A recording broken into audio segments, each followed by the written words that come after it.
nderuar teleshikues të televizionit Nova, jeni me edicionin e lajmeve në gjuhën Shqipe. Para se të fillojmë me blokun informativ, do të doja që të gjithë besimtarëve ortodoks t'ju uroj festën e Pashkëve. Dita ndërkombëtare e punës që tradicionalisht festohet për nder dhe për kujtim të luftës së punëtorëve për avancimin e të drejtave të tyre, sot do të shënohet edhe në Maqedoni. Lidhja e sindikatave të Maqedonisë do të shënojë ditën ndërkombëtare të punës me fushat për organizim dhe mobilizimin e antarësisë së re. Dita ndërkombëtare e punës që tradicionalisht festohet për ndert dhe për kujtim të luftës së punëtorëve për avancimin e të drejtave të tyre, sot do të shënohet edhe në Maqedoni.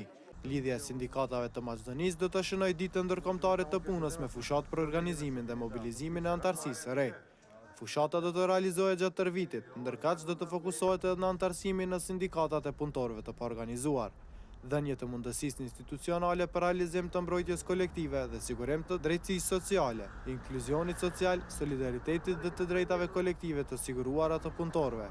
Lidhja e sindikatave të Maqedonisë edhe këtë vit do të kërkojë inkuadrim në të gjitha proceset të cilat çojnë drejt avancimit të dialogut social, më tepër dhe vende më të mira pune, zbatim të demokracisë industriale, avancim të informimit dhe konsultimit, pjesëmarrje në menaxhim ekonomik, avancim të procesit të negocimit dhe kontraktimit kolektiv, sigurim të kushteve për vendet të punës, të shëndetshme dhe të sigurta, rroga të siguruara dhe të rritura, barazi gjinore dhe ekonomike dhe sigurimit të drejtave të pasuruara sociale dhe standarde për të gjitha punëtorët.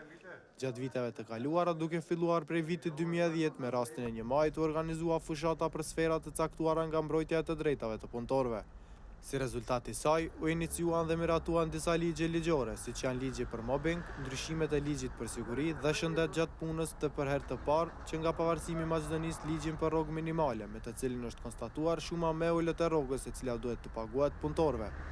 Dita ndërkombëtare e punës është fejë shtetërore në disa vende të botës. Në Maqedoni, deri në vitin 2006 festohej me 1 dhe 2 maj, por prej vitit 2007 ditë jo punë është shpallur vetëm 1 maj.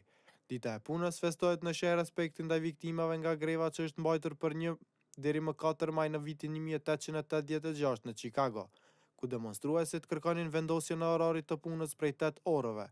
Organizuesit e grevës ishin nxjerrë para gjykatës, ndërsa 4 prej tyre ekzekutuan. 3 vjet pas ngjarjeve në Chicago në Kongresin e parë të Internacionale së dytë që u mbajt në Paris në vitin 1889, është vendosur që çdo vit më 1 maj, në përkujtim të punëtorëve nga Chicagoja të mbahen protesta masive. Besimtarët ortodoks sot e festojnë në festën më të madhe krishtere, Pashkët, ditën kur Jezus Krishti e ka dëshmuar fuqinë e tij dhe është ringjallur nga të vdekurit. Me rastin e Pashkëve sot në gjitha tempujt krishterë mbahet liturgji. Pashkët shënojnë ringjalljen e Jezus Krishtit pas kryqëzimit, ringjallje që simbolizon besimin e Zotit, shpresën për të gjithë besimtarët. Besimtarët ortodoks sot e festojnë në festën më të madhe krishtere, Pashkët, ditën kur Jezu Krishti e ka dëshmuar fuqinë e tij dhe është ringjallur nga të vdekurit. Me rastin e Pashkëve sot në të gjitha tempujt krishterë mbahet liturgji. Pashkët shënojnë ringjalljen e Jezu Krishtit pas kryqëzimit, ringjallje që simbolizon besimin te Zoti, shpresën për të gjithë besimtarët. Ceremonitë e kësaj dite të rëndësishme që kulmon një seri ritesh dhe ceremonish fetare që nga Kreshma e më pas e premtja e zezë dhe dita e ringjalljes. Festa e Pashkëve simbolizon ringjalljen e Krishtit pas kryqëzimit të tij dhe është festa më e shenjtë për besimtarët e krishterë. Sipas interpretimit biblik, me ringjalljen e Krishtit ndodh kalimi nga vdekja në jetë, nga e premtja e madhe kur vdesi Jezu Krishti, pas shumë mundimeve dhe gozhdohet në kryq në të dielën e Pashkëve kur ringjallet. Letra e komisionerit Johannes Hahn drejtuar liderëve të 4 partive politike përmban kërkesat e vjetra për reforma, por kësaj radhe kërkesat e Hanit janë theksuar me një ton paksa më të vrazhd.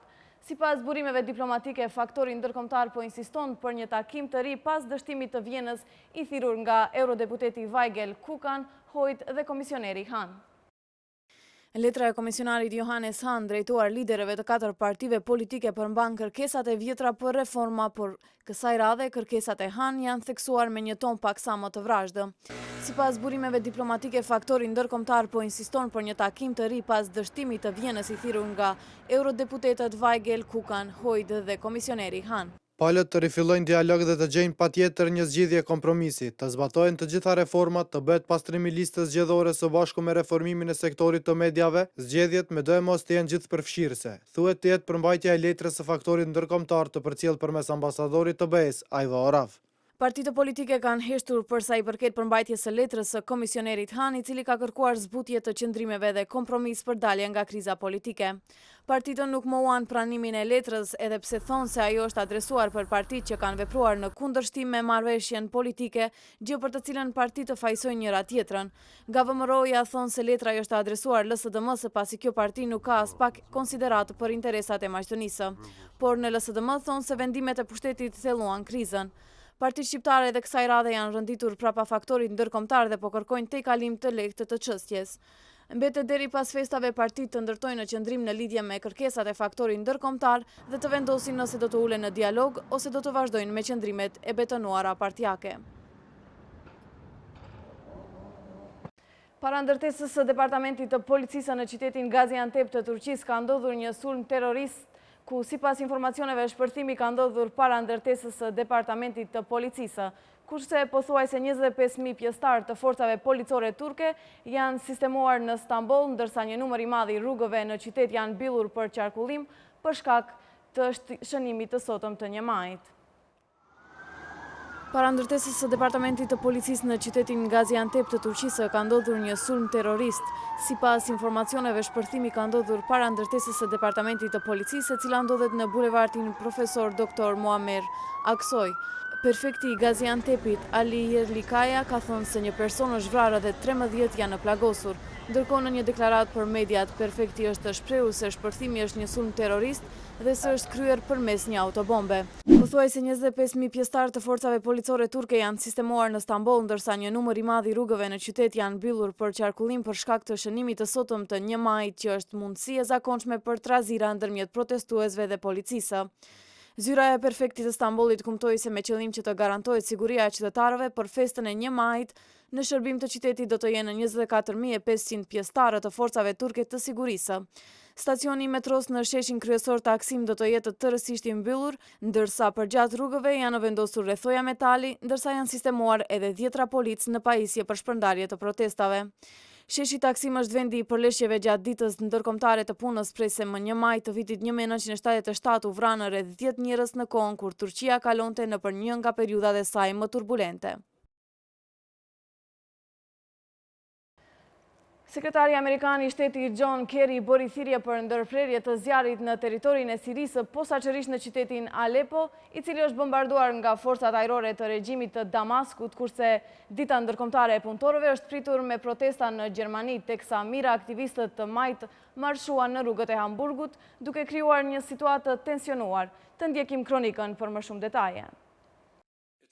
Sekretari Amerikan i Shtetit John Kerry bëri thirrje për ndërprerje të zjarrit në tërë territorin e Sirisë, e posaçërisht në qytetin Aleppo, i cili është bombarduar nga forcat ajrore të regjimit të Damaskut. Ai bisedoi në telefon me të dërguarin e posaçëm të KB-s për Sirinë, Stefan de Mistura, dhe me koordinuesin e opozitës siriane Riyad Hijab. Kerry sot dhe nesër do të qëndrojë në Gjenev, ku do të realizojë bisedime urgjente për konfliktin në Siri. Departamenti Amerikan i Shtetit konsideron se për eskalimin e konfliktit të qytetit Aleppo përgjegjës është regjimi i Asadit, i cili sulmon kryesisht civil e jo grupi Jebhat an-Nusra, siç pohojnë liderët sirian. Ministria ruse e punëve të jashtme dje kumtoi se Moska nuk do të kërkojë nga forcat e regjimit sirian që të ndërpresin sulmet ajrore ndaj Aleppos, sepse beson se ato ndihmojnë në luftën kundër grupeve gjihadiste. Ndërkohë, Katari kërkon takim urgjent të Ligës Arabe për shkak të bombardimit të armatës siriane ndaj qytetit Aleppo, që po zgjat mbi 10 ditë. Dita ndërkombëtare e punëtorëve është pritur me protesta në Gjermani, teksa mijëra aktivistë të majt marshuan në rrugët e Hamburgut duke krijuar një situatë të tensionuar. Në bazë të shifrave të bëra publike, afro 2000 persona u mblodhën duke mbajtur në duar pankarta, si dhe duke thirrur në kor fraza që mbrojnë të drejtat e punëtorëve. Për shkak të dhunës, policia u detyrua të shoqëronte 10 protestues, por nuk bëri publik numrin e saktë të tyre. Mijëra aktivistë të majt në Gjermani kanë përdorur protestat për të pritur 1 majin, e cila është dita ndërkombëtare e punëtorëve. Në qytetin e Hamburgut protesta ishte edhe më e ashpra. Sipas organizatorëve, afro 2000 persona marshuan në rrugët dhe sheshet kryesore të qytetit, ku fillimisht ndonse të zhurmshëm nuk shkaktuan asnjë incident madhor. Megjithatë, situata u përshkallëzua nga një grup prej afro 800 aktivistësh në bazë të shifrave të policisë, të cilët nisën të hedhin kurrë dhe sende të forta në drejtim të autoriteteve. Në vendin e ngjarjes u vu re një prani e rritur ndjeshëm ndeshëm e forcave policore, të cilët u munduan që të evitojnë çdo incident të mundshëm. Autoritetet bën me dije se kanë shoqëruar në ambientet e policisë dhjetra aktivistë, por ata nuk bën publike një shifër të saktë. Kjo është protesta e dytë brenda ditës e marrë përsipër nga aktivistët e majt në Gjermani. Më herët një grup me bazë në Stuttgart tentoi të bllokonte zhvillimin e konventës së partisë së ekstremit të djathtë Alternativa për Gjermaninë.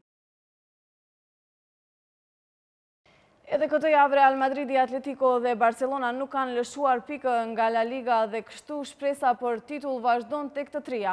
Kurse San Antonio Spurs ka treguar formë të lartë në ndeshjen e parë të gjysmëfinales në play-out në konferencën perëndimore ndaj Oklahomas, duke mposhtur me rezultat 124-92.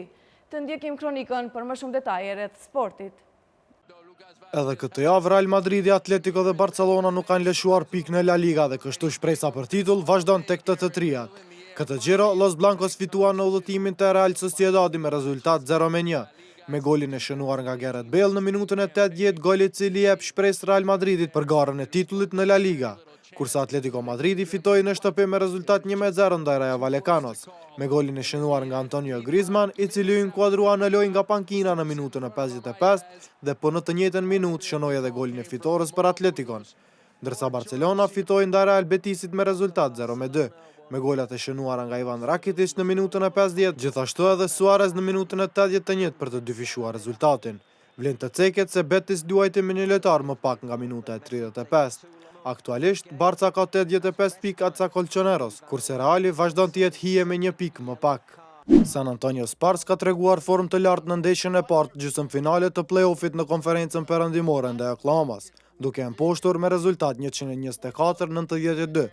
Spurs realizuan 45 pikë në çerejkun e parë duke treguar formë të lartë, me Leonard që realizoi afër 17 pikë vetëm në pjesëlojën e parë me saktësi 100%. Te jeti sakt gjatë gjithë ndeshjes ishte edhe Danny Green me 5 treshe, teksa furia e pjesës së parë u zgjat edhe në pjesën e dytë ku shkëlqeu Aldridge.